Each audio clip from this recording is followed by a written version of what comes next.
السلام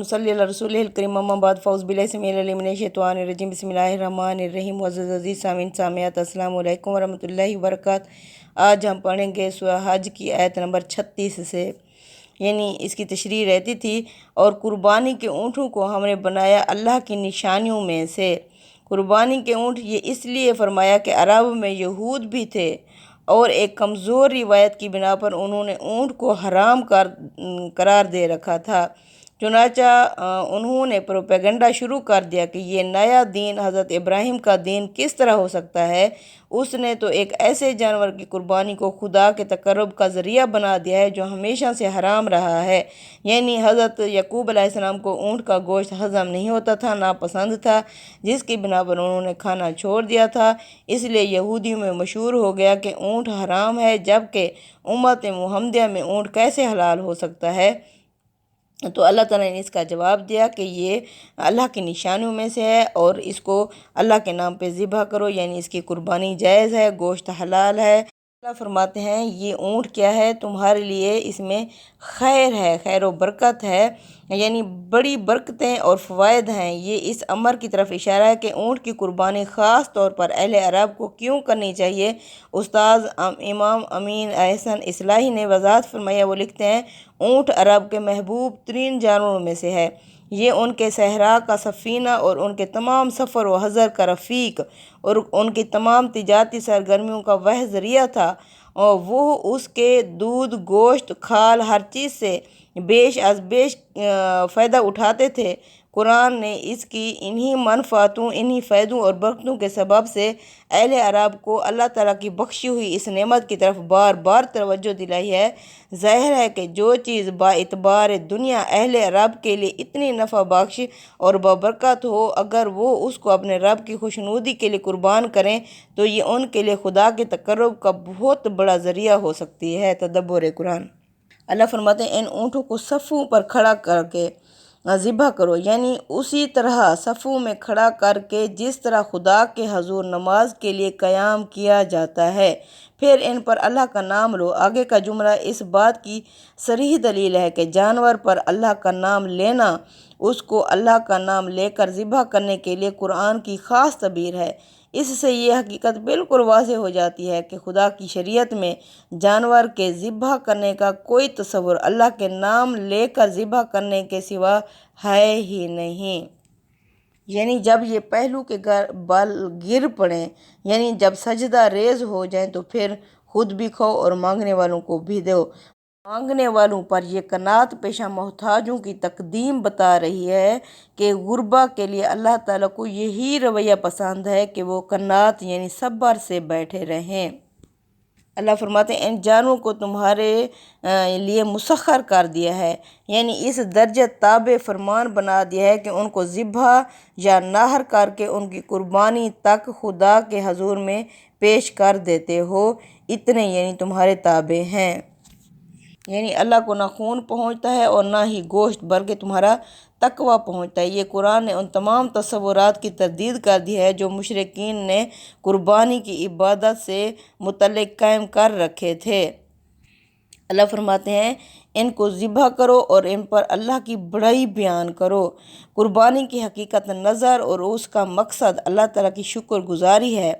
ہم اپنی جان کا نذرانہ قربانی کے جانوروں کو ان کی علامت بنا کر بارگاہ خدا بندی میں پیش کرتے ہیں، تو گویا اسلام اور اخبات کی اس ہدایت پر اللہ تعالیٰ کا شکر ادا کرتے ہیں جس کا اظہار سیدنا ابراہیم علیہ السلام نے اپنے اکلوتے فرزند کی قربانی سے کیا تھا۔ اس موقع پر تکبیر، تحلیل کے الفاظ اسی مقصد سے ادا کیے جاتے ہیں۔ قرآن نے اسی مقصد کی طرف اشارہ کیا ہے۔ آیت 38 ان اللہ یدافع، بے شک اللہ دور کر دے گا، دفع کر دے گا، عن الذین آمنوا، ان لوگوں سے جو ایمان لائے، یعنی اس کے برخلاف جو لوگ اللہ کی راہ سے روک رہے ہیں ان کے بارے میں اللہ کا فیصلہ ہے کہ وہ ان کے مقابلے میں اب ان لوگوں کی مدافعت کرے گا، دفاع کرے گا جو ایمان لائے ہیں۔ حقیقت یہ ہے کہ اللہ کسی دغا باز اور ناشکرے کو پسند نہیں کرتا۔ واللہ ان اللہ لا یحب کل خوان کفور، اللہ نہیں پسند کرتا کسی خیانت خورے اور ناشکرے کو۔